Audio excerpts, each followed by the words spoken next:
Mark probably knew tonight was our last night together, so he didn't hold back. Halfway through, his phone suddenly rang. I glanced over and clearly saw the name flashing on his screen. Olivia. Olivia was from a rich family. She was probably the woman Mark was going to marry. Just as that thought crossed my mind, my body suddenly felt empty. Mark had already pulled away and reached for his phone. He got out of bed, answering the call as he walked toward the balcony. I stared at his tall, broad-shouldered figure, feeling a little dazed.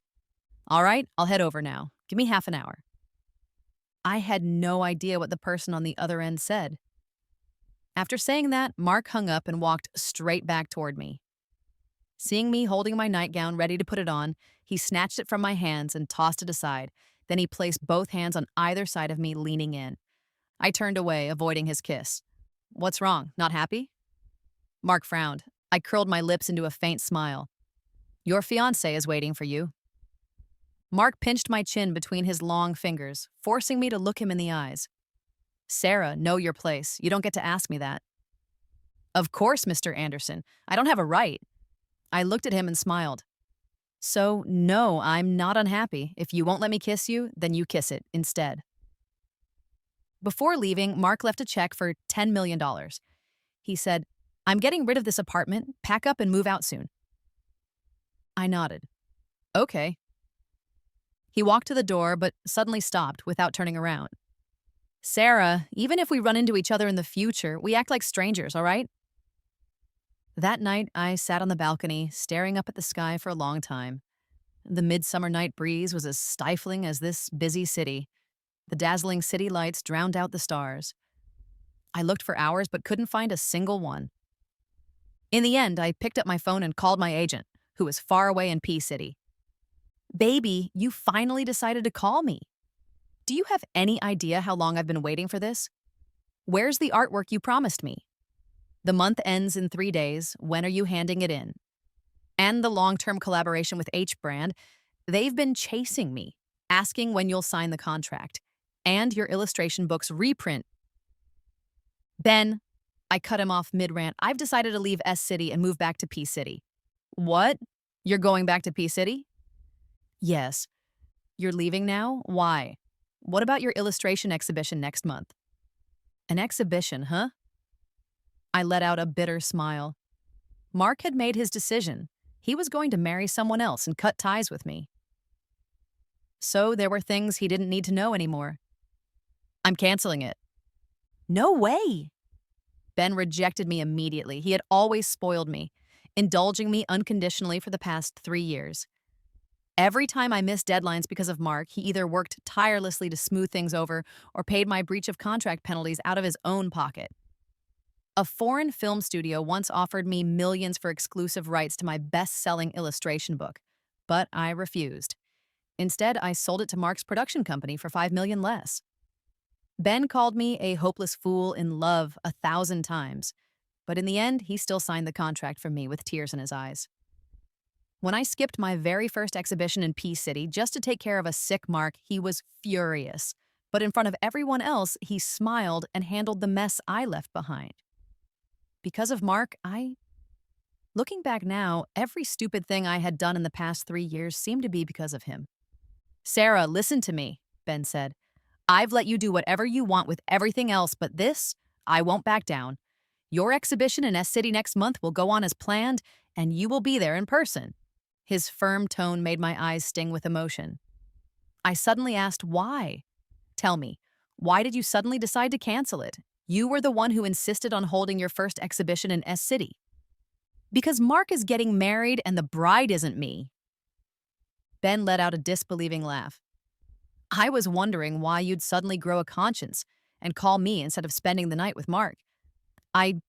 Sarah, wake up. You're Luna, a genius illustrator. Even if it's just to spite that blind bastard Mark, get it together. At dawn, I went into the kitchen. I wanted to make breakfast for Mark one last time. But before he showed up, his secretary, Anna, arrived instead with a contract. A contract terminating our arrangement early. I looked at the strong, confident strokes of Mark's signature on the document and let out a self-deprecating laugh. Was he afraid I'd cling to him? Without hesitation, I signed my name. When are you moving out? Right now. After replying, I went to pack my things. I didn't own much. My illustration work was all done at my studio, not here. Mark had been giving me $300,000 a month, thinking he was keeping me, but aside from taking whatever he wanted from me, he never once cared about anything else, especially not my work.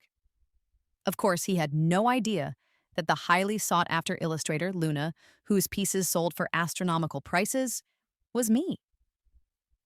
I packed a small suitcase and got ready to leave. Hold it. I stopped and turned around. Something else? The secretary smiled, but there was unmistakable contempt in her eyes. The necklace you're wearing, that's from the boss, isn't it? I reached up and touched the pendant on my neck. Yes, Mark had given me this necklace. It was the first gift he gave me after I became his. A simple, heart-shaped diamond pendant. I had worn it for nearly 3 years, never once taking it off. Yes, the secretary said, crossing her arms and stepping closer. Apart from the $10 million in the contract, the boss never said you could keep anything else. Since you two are done, shouldn't you return everything he gave you? I closed my eyes briefly, then nodded and unclasped the necklace, handing it over. That's it? You didn't take anything else, did you? She scanned me up and down. To be thorough, I should check your suitcase. You don't mind, do you? I don't. I set my suitcase down and opened it for her. She rummaged through it, but aside from my ID and 2 sets of clothes, there was nothing else. And your body? She narrowed her eyes. You're not hiding anything valuable, are you? My expression turned cold. Are you asking to search me? She raised an eyebrow. How else can I be sure you didn't take anything from our boss? Is this Mark's idea? He pays me to handle his affairs. Then should I take off my dress so you can check? I was wearing a simple, pocketless loungewear dress. Over my underwear, that would certainly make things... Before she could finish, I slapped her across the face. If you want to search me, tell Mark to do it himself. After leaving Mark's apartment, I headed straight to villa number 109. It was said to be the most expensive villa in S City, so exclusive that even money couldn't buy it. Ben had asked me to move in, saying it belonged to a friend of his. His friend was abroad and the house was empty, so I could stay for a month. The housekeeper and driver treated me with warmth and respect, almost like I was the lady of the house. They took care of everything for me, down to the smallest details. They even gave me the best bedroom and a studio in the villa. To my surprise, the decor in both matched my taste perfectly. For the first time in a long while, I felt a sense of home, a feeling I had never experienced in the 3 years I had been with Mark. In the end, no matter how much I gave to him, to Mark, I was nothing more than a bed partner. Once I settled in, I buried myself in painting. The moment I submitted all my overdue commissions, a weight lifted off my shoulders. It was the first time in 3 years I had turned in my work on time. After that, I focused on preparing for my illustration exhibition. That night, after discussing work with the curator over dinner, I wandered the streets aimlessly. As I walked, I suddenly saw Mark's face on a massive screen up ahead, and Olivia. They were engaged. Olivia stood beside him, their fingers intertwined, gazing into each other's eyes, love-filled, tender, intimate. I stood frozen, staring at the screen, as memories surfaced. The first time I met Mark, when I was 14. People used to say my mother was a mistress, that she was driven to suicide by the man's wife. On the day she died, she sent me out on an errand. By the time I came back, an ambulance had already arrived.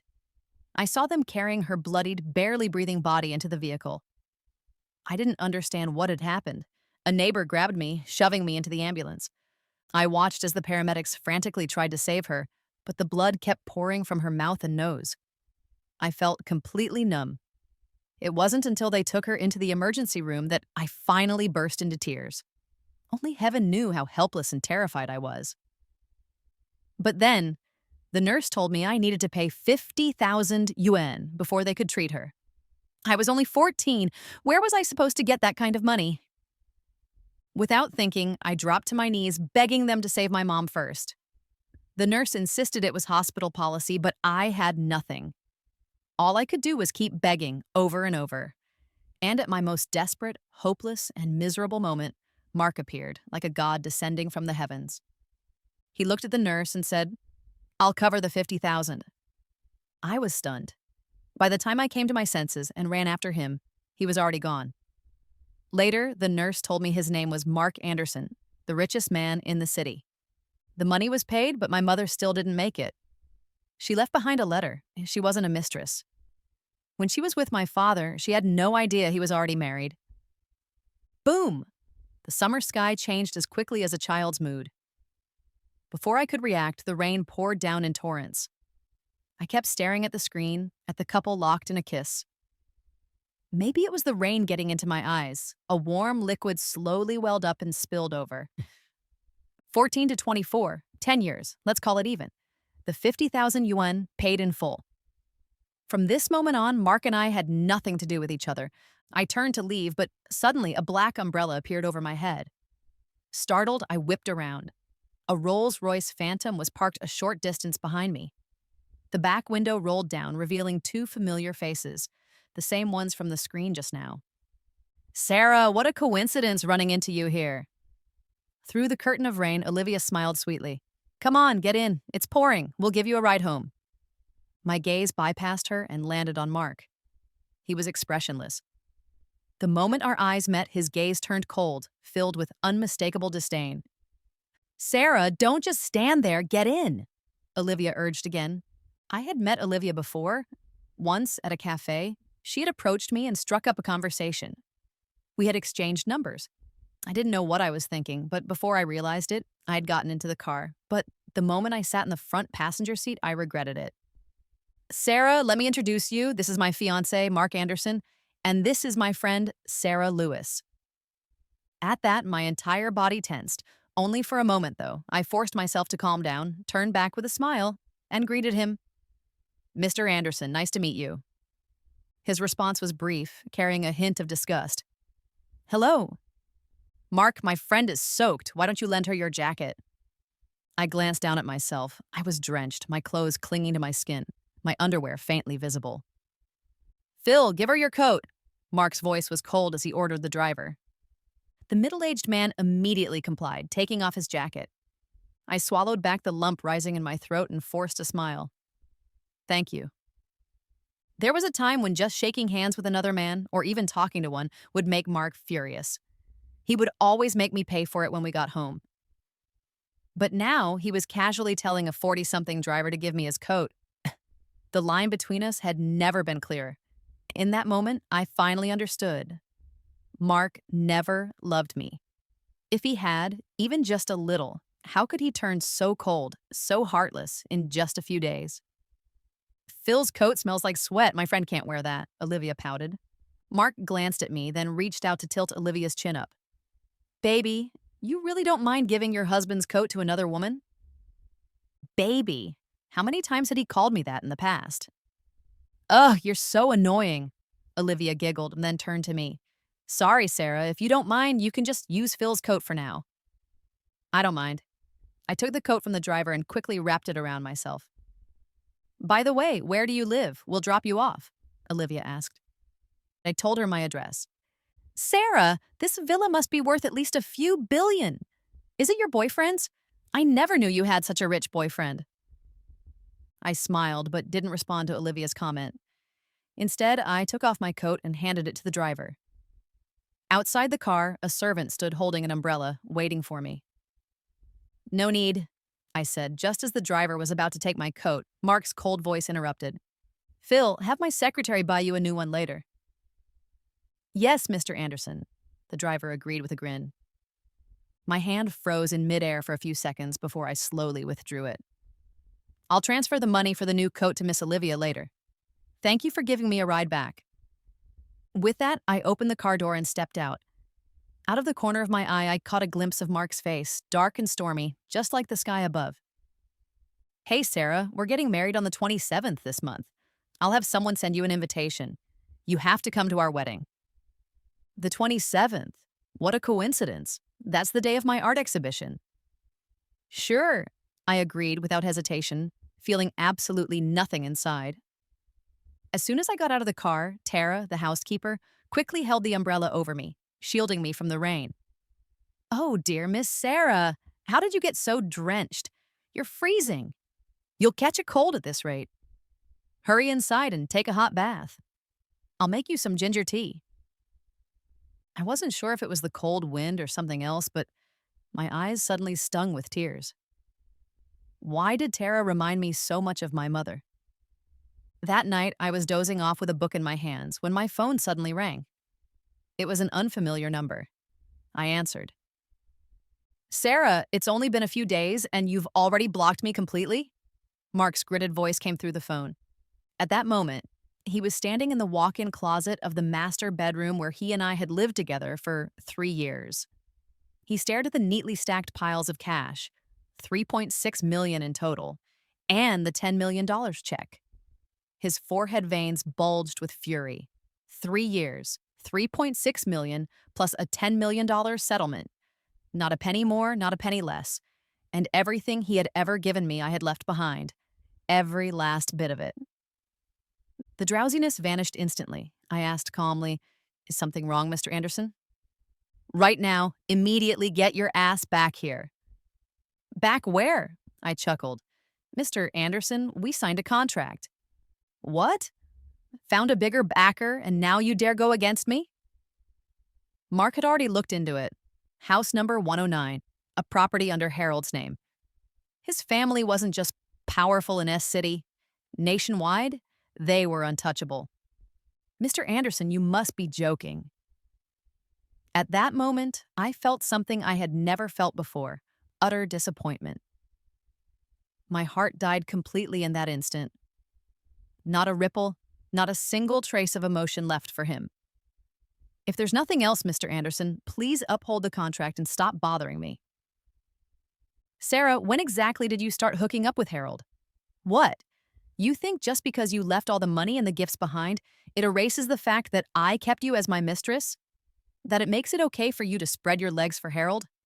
Even if Harold spoils you now, you're still just a woman I got bored of and discarded." I closed my eyes and took a deep breath. "Mr. Anderson, do whatever you want with the money and the things. I don't want any of it." Ben flew into S City 2 weeks early for my exhibition. If we didn't count video calls, we hadn't seen each other in almost 2 years. It wasn't that Ben didn't want to visit me in S City. I was the one who kept stopping him. I was afraid Mark would find out about my identity as Luna, even more afraid he'd be unhappy seeing how close I was with Ben. So I always made up excuses to keep him away. When Ben rushed out of the airport and hugged me, I couldn't hold back my tears. Through the mist in my eyes, I saw a familiar car parked on the side of the road. Inside, Mark sat with a face as dark as a storm cloud. Luckily, he left quickly, but I didn't expect to run into him again inside the restaurant bathroom. Leaning against the sink, a few steps away, he stared at me, his gaze full of shadows. My body stiffened in shock. The moment I realized what was happening and turned to flee, Mark caught me effortlessly. He pinned me against the wall, his fingers gripping my chin like a vice. "Sarah, you really are something else. It's been, what, a few days? And you've already learned how to play 2 men at once? Tell me, were you messing around with Harold and that other guy while you were still with me?" "Mark, you're insane." I gritted my teeth against the pain of his crushing grip. "My life has nothing to do with you anymore." Mark let out a cold, mocking laugh. "What right do you have to act high and mighty in front of me? You're the daughter of a home wrecker, a woman who can only survive by clinging to men. What makes you think you can act superior to me?" I shut my eyes. "You knew all along that I was the girl kneeling outside the ER 10 years ago?" "Yes." His voice dripped with contempt. "Your mother was a mistress. Do you really think you'd turn out any better?" "My mother was a mistress, so I must be the same." This was the man I had loved for 10 years, the man I had willingly hidden in the shadows for, the man I had served like a housemaid for 3 years. I laughed. The last trace of gratitude or affection I had for him completely vanished. "Yes, Mark, I really am cheap and stupid. Are you satisfied?" For a split second, something like regret flickered in his eyes. "Sarah, come back to me. Just like before, I can give you everything, except status and a title." Before he could finish, I slapped him across the face. "Mark, get lost!" "Ben, do you know Harold well?" Back at Villa 109, I finally asked the question I've been holding in for 2 weeks. "Yeah, pretty well. He's actually your biggest fan. He'll be at your exhibition. You two should have a good chat. Is that really necessary? You ungrateful brat? He's been spoiling you with food, drink, and a place to stay, and you're not even going to repay him? If he's really my fan, I'll leave him a painting. That should be enough. Eli, really? Sarah, you're a big name now. Looking at the posters from my exhibition plastered all over the city, Ben sighed. If you weren't so against it, I'd have landed you so many commercial deals by now. I smiled. We don't need the money. Who said we don't? I do. Ben shot me a glance. When we get back, you owe me 10 extra paintings a month to make up for my losses. I chuckled and nodded. Deal. Ben stared at the corner of my lip. There was a faint mark. Hey, Sarah, what do you think if we put your photo on the promotional poster? Wouldn't that have an even bigger impact? I was speechless. It definitely would. Your beauty is even more stunning than your illustrations. If we do that, the exhibition will be packed for sure. He considered it himself. Actually, never mind. If too many people show up, it could get chaotic, and if anything goes wrong, it wouldn't be good for you. For the next few days, Ben and I were both busy with the exhibition. Well, mostly he was busy. I was just following him around. 3 days before the exhibition, Mark and Olivia's wedding started trending across major media outlets and online platforms. But I had been held up in the villa, either buried in my artwork or buried in books and research, completely out of the loop. Some of the paintings I had originally planned to showcase were related to Mark. Now that he and I were nothing more than strangers, I obviously wasn't going to exhibit any of those pieces, which meant I had to come up with replacements on short notice. Ben pulled up some trending topic lists from a few official domestic platforms and showed them to me. Look, sweetheart, check this out. He handed me his phone, his expression smug, but his tone dripping with disdain. They can try all they want to hype up that wedding, but they still can't steal the spotlight from you.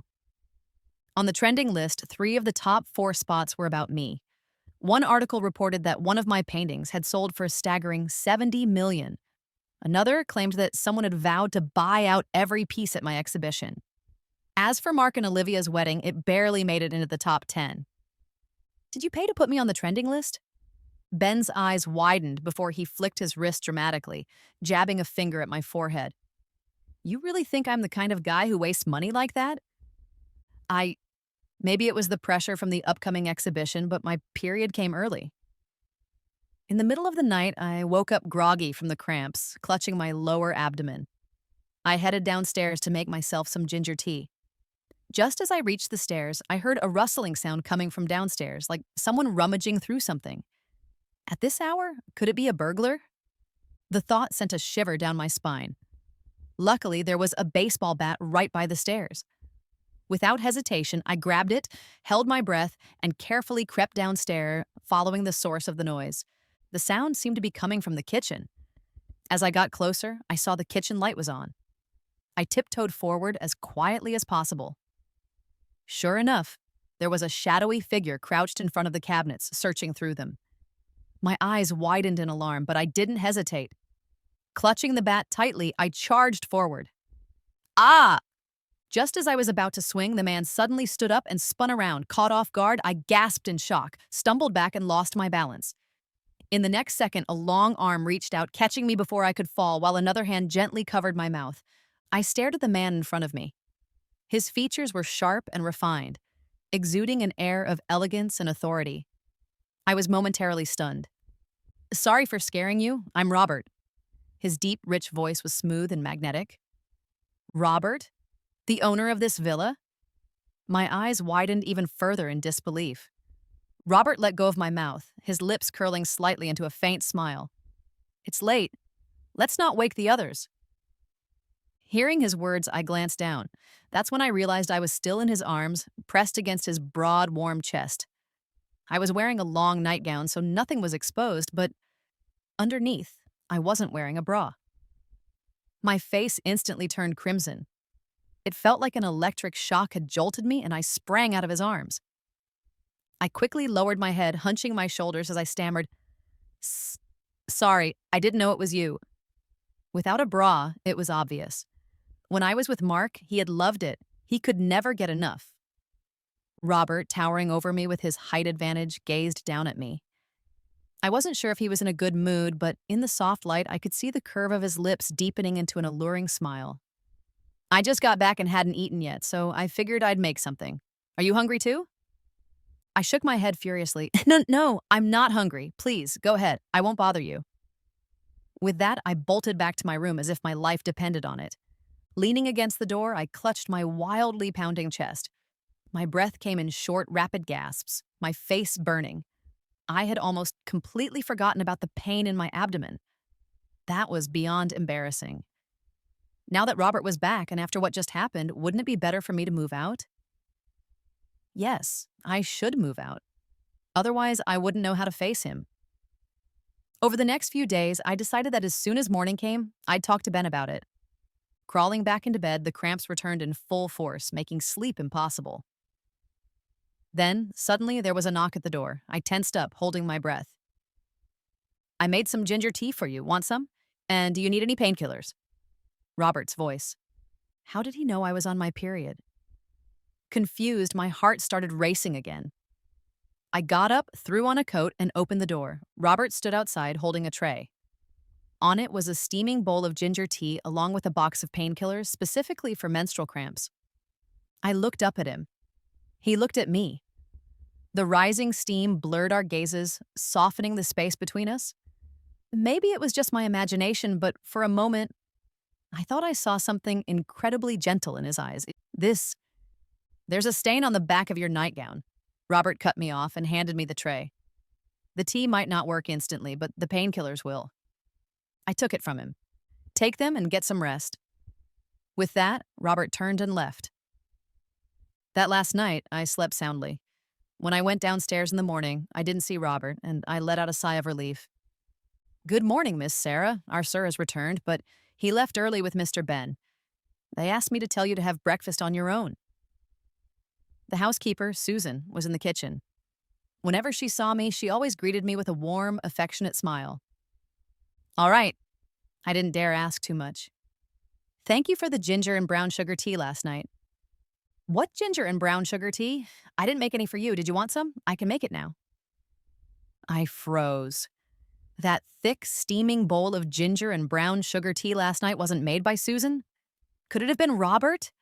That noble, highly respected young master of a prestigious family making ginger tea for me in the middle of the night? Then, do we have any medicine for menstrual cramps at home? Are you having cramps? I'll go buy some right now.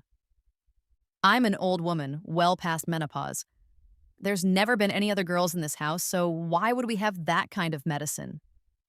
Seeing my stunned expression, the housekeeper chuckled. Wait here for a bit. I'll be back soon. No need. I already took something. Hurriedly, I reached out to stop her. Susan paused for a moment, then held my arm in concern.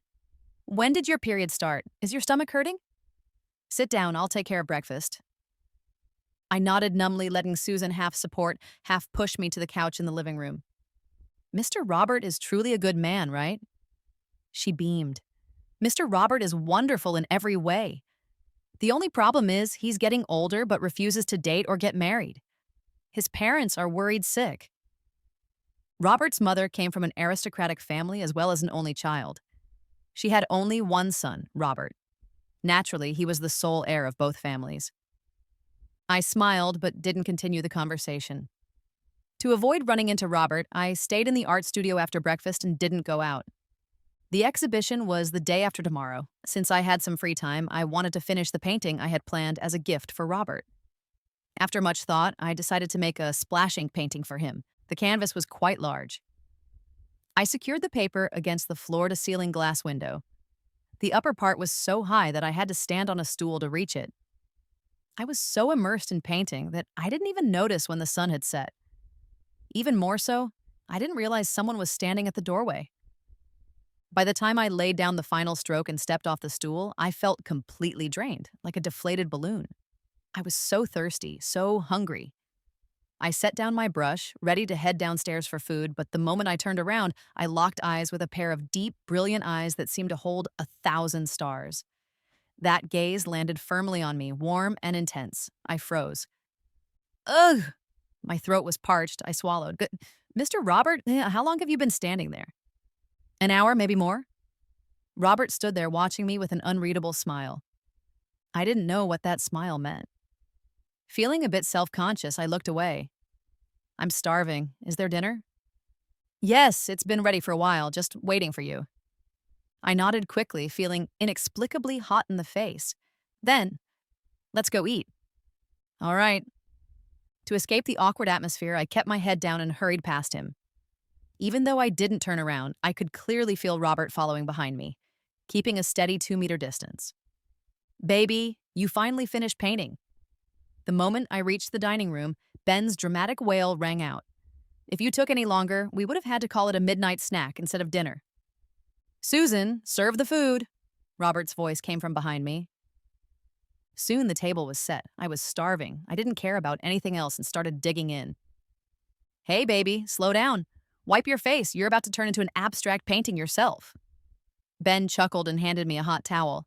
I had just stuffed a large bite of food into my mouth. Hearing him, I glanced up at Ben. Can I finish eating first? Ben stared at me, momentarily stunned.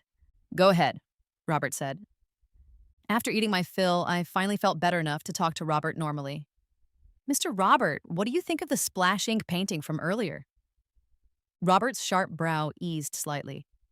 After a moment of thought, he said, if it were auctioned, I'd expect it to fetch at least 10 million. Ben's eyes widened in shock. I need to see this!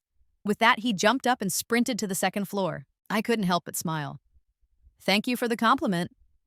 Robert's approval reassured me. After all, it was a gift for him. If he didn't like it, I'd have to redo it. On the day before the exhibition, Ben accompanied me to the venue.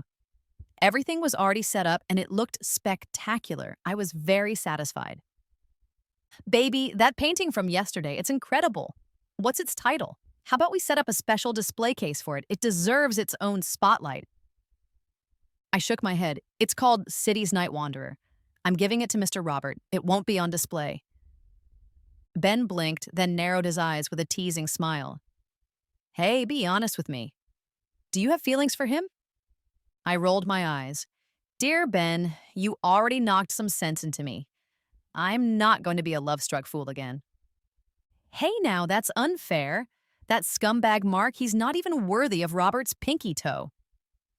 I grinned. And what does that have to do with me? To minimize my time with Robert, I deliberately dragged Ben out for dinner that night. He said a friend recommended a fantastic restaurant. We went, but what I didn't expect, Robert was there. And judging by how he was sitting, it seemed like he was waiting for us. Ben pulled me forward. See? My friend didn't lie. Great place, huh? I wanted to strangle him. While I glared speechlessly at Ben, Robert had already walked over and pulled out a chair for me. Please sit. Thank you. Ben sat beside me. Robert returned to his seat and handed me the menu. What would you like to eat, Miss Sarah? Mr. Robert, you decide. I'm not picky. Robert nodded and called the waiter to order. He ordered casually, but as I listened, my heart pounded. Every single dish he chose was something I loved. I had always assumed that Susan cooked my favorite dishes because Ben told her what I liked. But now, I couldn't help but glance up at Robert. At that moment, he finished ordering and looked back at me. Our eyes met. Under the soft restaurant lighting, his gaze was deep and warm, holding an undeniable tenderness. I forced myself to stay calm and smiled, saying, Isn't Mr. Robert from B City? How come you love the food here so much and have such an interest in it? Robert curved the corners of his mouth and replied, When I was little, I ate a lot with my grandparents, so I slowly grew to like it. I nodded, unsure of how to respond next, when Ben stepped in and asked, By the way, how are your parents doing now? Robert picked up his water cup and took a sip before saying softly, Well, they're in good health, but they're planning to cut ties with me. Ah, why? Ben asked. I was curious too. Because the people they set me up with for blind dates, I haven't met a single one. I was speechless. Robert, what a coincidence you're back in S City. Halfway through our meal, Olivia suddenly appeared in front of us. Robert raised an eyebrow, glancing at her. Who's this, calling out here randomly? Olivia's smile instantly froze. Ben, not helping, snickered and laughed out loud. Sarah, you're here too. Sorry, I just noticed you. Olivia turned to me. I nodded faintly at her. You got my wedding invitation, right? You must come tomorrow and make sure to bring your boyfriend. I really didn't want to engage much, so I just replied, okay. Although I wasn't going, I would make sure the red envelope got delivered. By the way, what's your boyfriend's name? Tell me, I'll make sure to arrange a seat for you both. Ben rolled his eyes. I don't have a boyfriend right now. No boyfriend? But a few days ago, you told me about your boyfriend. You said he was rich and that you had a great relationship. What happened? Did you break up so soon?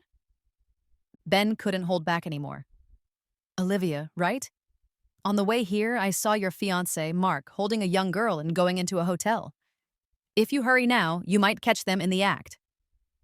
Ben deliberately raised his voice, and the people at nearby tables started looking their way. Now it was Olivia's turn to turn pale. Who are you? Do you know my husband? Stop shouting here. Ben sarcastically chuckled. Oh, you guys are buying hot searches with all your money these days. I'm not blind. How could I not recognize that ugly guy, Mark? He's unforgettable. Even if I wanted to forget, better go now, or it'll be too late to catch him in the act. Olivia was so angry her face almost twisted. She stomped her foot and walked off. I gave Ben a big thumbs up under the table. His ability to make up lies with his eyes wide open was getting better and better. If you want to compliment me, just say it. Holding it in must feel uncomfortable. I looked up, and unexpectedly my gaze locked with a pair of incredibly deep and bright black eyes. For a moment, I froze. I quickly looked away. From Robert's eyes, do you need a boyfriend? He asked softly. Huh? I was completely caught off guard, my face quickly turning red. It's nothing. Robert withdrew his gaze. Let's eat. The rest of the meal felt tasteless. After returning to Villa 109, I made up an excuse to retreat to my room and didn't go out. There was this strange heaviness in my chest, as if something was blocking it. After a shower, I went to the bedroom balcony in my long nightgown to get some fresh air. As soon as I opened the balcony door, I noticed a tall, slender figure on the balcony of the next room. It was Robert. He had already showered and was wearing a dark blue bathrobe, but the robe wasn't tied, so his well-defined chest and abdomen were fully visible. I didn't realize the next room was Robert's. I froze for a second, then realized and was about to retreat, but then I heard Robert call my name. Sarah! I closed my eyes for a moment and had to stop in my tracks. The next second, I heard a soft thud. I looked up quickly and saw Robert effortlessly leap over the balcony railing and land right in front of me. What's up? Robert stepped forward, coming close to me, and said, The question I asked you at the restaurant, you haven't answered yet. What question? Robert's chest trembled lightly as he let out a low, alluring laugh. Sarah, do you need a boyfriend? I happen to need a girlfriend. How about we give it a try? I furrowed my brow, biting my lip.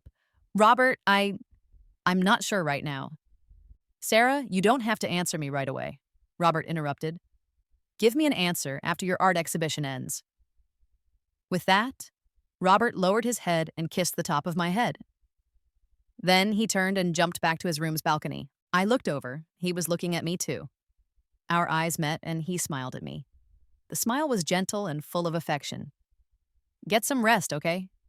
Good night. I returned to my room and my phone suddenly rang with an unknown number. I answered it without thinking.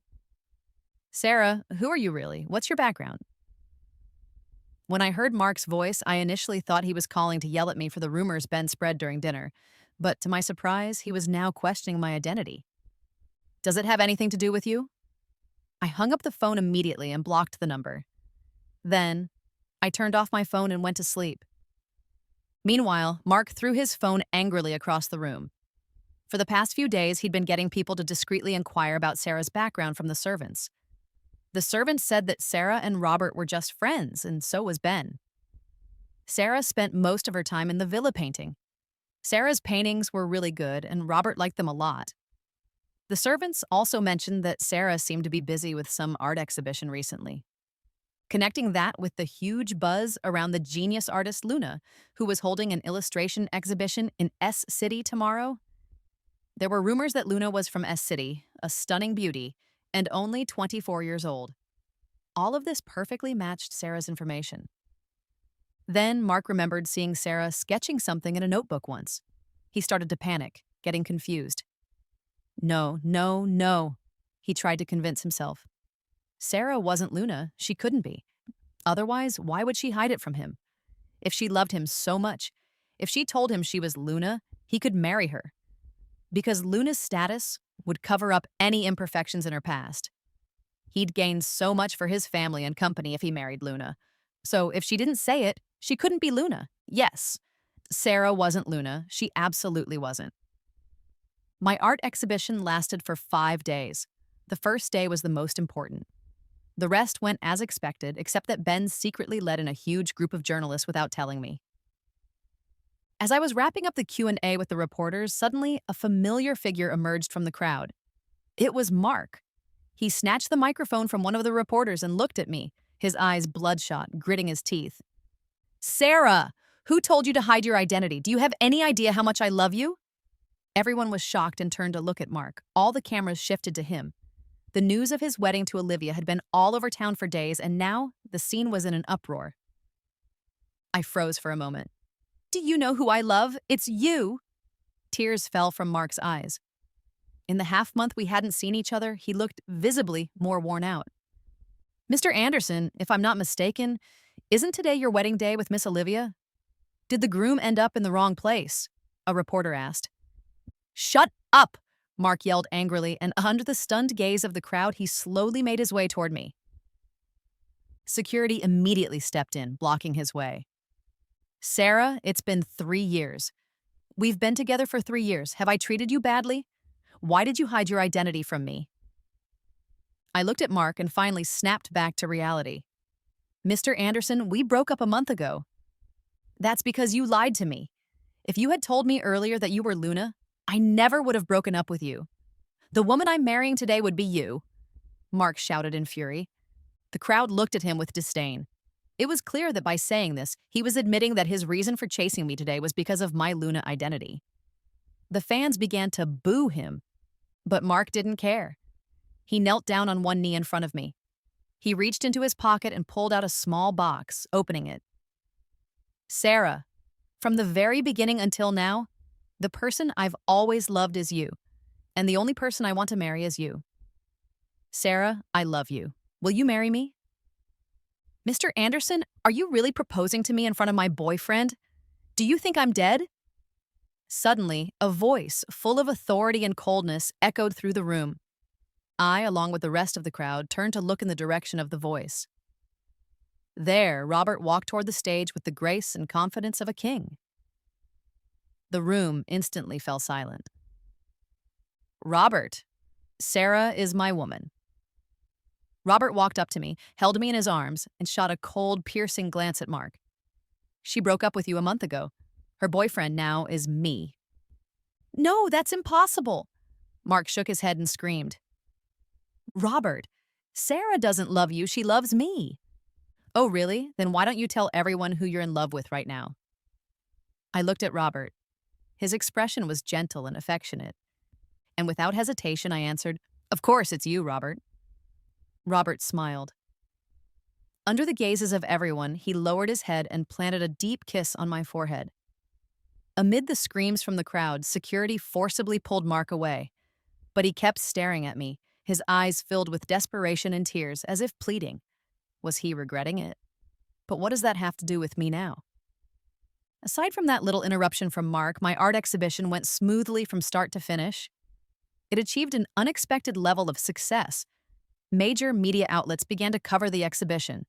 What surprised me was that someone actually wanted to buy all my works from the exhibition. They were willing to pay any price, but I declined. I only gave them the chance to select 10 pieces. It was a perfect ending. As for Mark, things didn't go well for him. Not only did he lose Olivia as his bride, but he also became an enemy to her family. They canceled all collaborations with Mark's company and started pressuring him in every way possible. Mark's company's reputation and stock value plummeted. But honestly, I didn't care. On the day the exhibition ended, I couldn't wait to book a flight to Peace City. For the past few days, I had no idea how to face Robert. I tried to avoid him as much as possible, coming home late and leaving early. It seemed like Robert understood what I was going through, so for these few days, he didn't try to approach me once. On the plane, I took out my phone and typed a text. Thank you for helping me out that day, but I'm not ready to start a new relationship, so I'm sorry. After sending the message, I switched my phone to airplane mode. Then I leaned back in my seat and closed my eyes. Excuse me, miss, can I get through?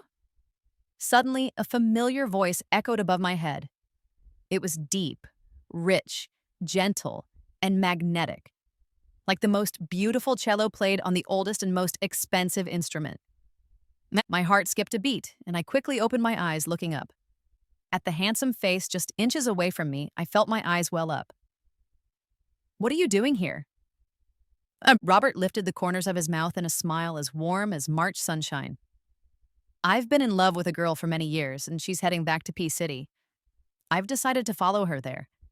Even if I have to chase her relentlessly, I'm going to make her mine.